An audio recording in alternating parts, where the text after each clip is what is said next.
Hi everyone, welcome back to my channel. My name's George and this is my video on the cheapest Toyota Supra that I bought back in October 2023 and how the last 5-6 months have been with it and what I've done to it and what I plan to do to it.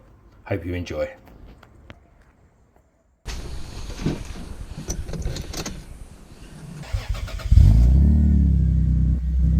So welcome back, my name's George and this is a video on my non-turbo auto Supra. Just showing you just how slow a non-turbo auto Supra is. To 60, I'll do it in D. Here we go.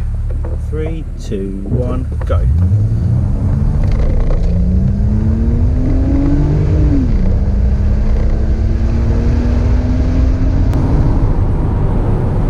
It's not that slow, it's livable, but when you've had a lot faster, it's definitely not that quick.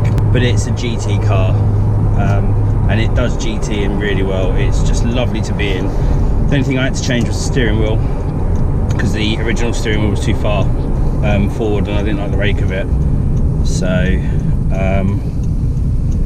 yeah, this is what it's like to be in and live with a Supra.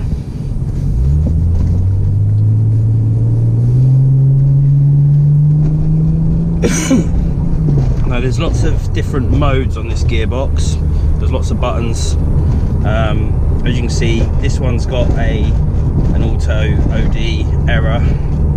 Now that is because the speed sensor isn't working. I think it's error code 44 or 42. If you look behind my phone, the engine management light's on as well. Big red signs on. Doesn't come on if I accelerate slowly, but if I give it beans like I did back then, yeah, it throws up an error message. But it doesn't hinder performance in any way, it just shows you. So you've got OD off. So this gearbox has got 4 gears. 1, 2, 3, and then overdrive. It tends to, when you get to a speed and you back off the throttle a bit, it'll drop it into overdrive, but you can push OD off and it'll drop it down to 3rd. So it's ready to accelerate a little bit better. You can also pull the lever back, drop it into 2nd, and it pulls quite nicely. It's got manu down the side. And what that does, it reduces the slip of the torque converter. So put it into 2, instantly it's got power straight into D and it drives more like a manual. But it is an old gearbox. It is an old 4-speed automatic built in the early 90s, and it does show with modern cars having their 6, 8-speed DSG, DCTs, whatever they may be. What I'll do, I'll pull over in a minute, I'll have a walk around the car. As you can see, there's lots of puddles everywhere. I took the car out to an early morning breakfast meet yesterday, and it brought me through all these country lanes and I haven't had a chance to clean the car, so I do apologise about how it looks. Is this where I want to start? Yeah, let's go now. Hopefully.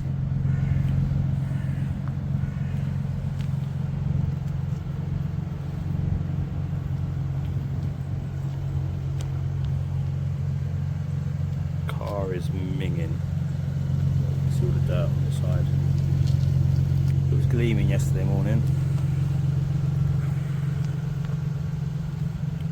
But yeah, this was the cheapest Mark 4 Supra auto for sale in October 2023. It was up for £16,000. It didn't look quite as pretty as it does now. Spent a lot of time on the paintwork. It gleams now though. Nice 2JZ Burble. That has got 2 cats in it. It's got facelift rear lights fitted to it now, because I hated the non-facelift lights, new number plates because they looked tatty and awful. What's nice on this one is it doesn't have the usual rust marks. So these are XXR 521s in a bronzy colour. You can see I've got small J-spec brakes, but it's got new discs and pads all around. So what I would like to do is fit some Lexus LS400 calipers, which are a direct swap. Actually, yeah, look at the mud. This car's never this filthy. I need to go back and clean it. There's the backs. Backs have got more of a dish. Once again, new brakes, calipers painted black. So they're 265s on the rear of here. Cheap budgets, they were on it when I got it. Which you can see there's a bit of a stretch, but they fit really flush. They're ET25 10Js, and that's how an ET25 10J fits on a Supra. Literally square with the arch. Arches haven't been rolled, see, but they will need. Front, I think these are ET25 8.5K maybe, and they sit quite nicely tucked, so I don't get any rubbish, but I did have to remove the 10mm that sits there. It's got an RMM lip, which I think really complements the Supra. Got some custom indicators on it. Let me just push the hazards and I'll show you. So I've got LEDs on the side. I've got some funky turn signals. They can actually be changed to do different sequences. Built by an American company, they're really good. So on a 90s car you do have electric folding mirrors. Now when I first got it, the passenger one didn't work, so there's a broken wire, so I had to take it apart and fix it, but they now work as they should. One of the major negatives on a Supra, which no one ever realises because they think it's got a huge boot, is just how small the boot is. Here we go. That there is your boot. Now there's my kneeling mat, just in case. There's no depth to it at all. I've got a shallow 10-inch sub, which aids the sound system quite nicely. You always get a boot cover. Well, you don't always, but they come with a boot cover. But yeah, that's the boot. Very, very small. So this car, when I got it, it had a respray, but it was resprayed in a garage, and all of the overspray had settled on top and gave it a really dull finish, and it needed a lot of heavy paint correction. Almost 1200 grit on the roof to get it nice and smooth. I'll show you some pictures of how well the paint comes up though when I jet wash it.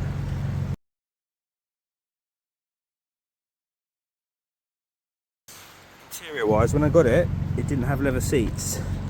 As you can see, it now does. It's got these nice custom sort of quilted, they were suede, but I had to dye the centres. I got them and they were purple, the centres. Also when I got it, there was silver trim on all of the air vents and everything, which had to come off because it looked a bit hideous. Handbrake is massively worn, needs to be changed. Gear shifter is ugly. Pioneer double din head unit running off of an amp which is sat under the seat. It's done 150,000 kilometers. What's nice is, see where the clock is, that's actually 52mm, so you can get a 52mm gauge in there, or a 60mm in the air vent next to it if you want to. When I got it, it had a single din head unit. None of these lights worked, you couldn't see them at night. These, unfortunately, they're really worn. They suffer with it, like Supras suffer with them, they go really green. So for about £100 you can buy all these buttons, and they are on my list to do. I have fitted LEDs to this. I don't know if, no, you can't really see it at night, but I've got rid of the green on the dash, they've gone white LED. One of the issues I had when I first got it was the speedo not working properly, and I think the converter that had been fitted didn't work very well. So the easiest thing to do was take it out, eliminate it, and resolder all the connections, get it running back as it should have from stock. And this gauge, although it doesn't look very nice, enables it to run stock. So where the 180 would be is 110 on here, but I will get round to fitting either a UK cluster or put another converter back on so it reads 180 miles an hour here rather than 100 miles an hour here. I fitted a reverse camera, which I'll show you at the back, which definitely helps manoeuvring. But on the whole, it's a lovely place to be in here.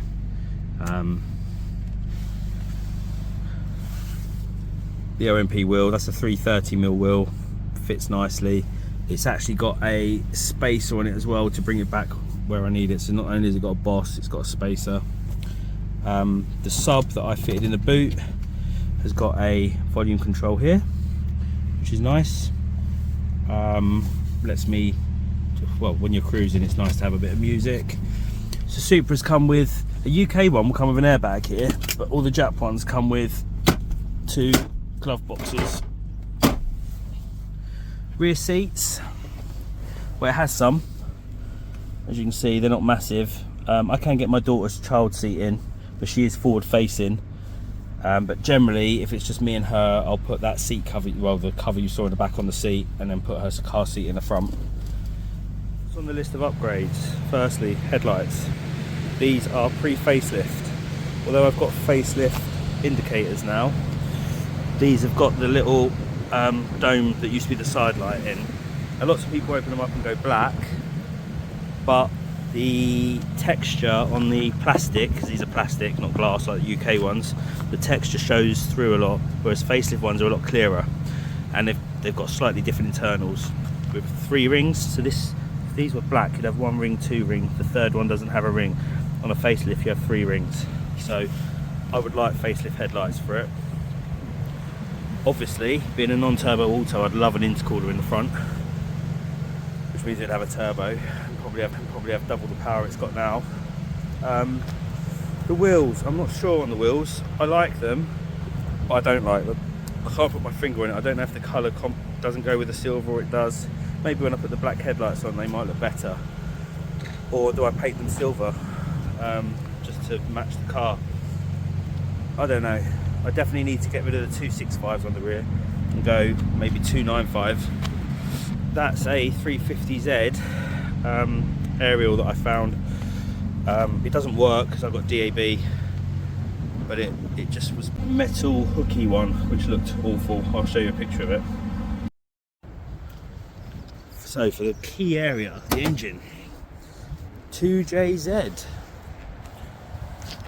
GE, not GTE. And there she is. Now the last 2JZ GE I had, I didn't do anything with. I took it out, I sold it, and I put a 1JZ in. This one, I'm going to do something I haven't done before, and I'm going to NAT it. Now, the way I usually do things is do things properly, which would mean taking all the inlet off, take the head off, put a different head gasket off of a turbo on it, which changes the compression ratio and turns it from a high compression engine into a low compression engine, meaning you can run more boost. You then at the same time put a forward facing inlet manifold, which means that the inlet goes down like it does on a GTE and comes back up over here to a turbo. Now that's what I would normally have done. However, this time I'm not going to. A friend of mine has got a NAT kit that he's selling. He's doing what I've just told you I would have done. But he's run a turbo kit for about 3 years, and he's going to sell me the whole package with a Gredy E-Manage manifold. I think it's a map sensor that needs changing, manifold, all the intercooler pipes, exhaust system, already mapped, so it should just be bolt on. Now, to run a turbo kit, you have to drill the sump for an oil return. You take an oil feed from over here, but you need to return it over here. And I've got an oil leak on this car. They suffer quite badly with rocker cover gaskets. I don't know if you can see it in there, but it's gooey right there. See on the top, all the way through the back. Every time I put it out the garage, there's a puddle of oil. So I'm going to pull the engine. So I've just gone to a friend's today, picked up an engine stand and engine hoist, and I'm due in a couple of weeks to go and pick up the turbo conversion. So I will be turboing this car. Now he runs 330 wheel horsepower, which is nice and safe.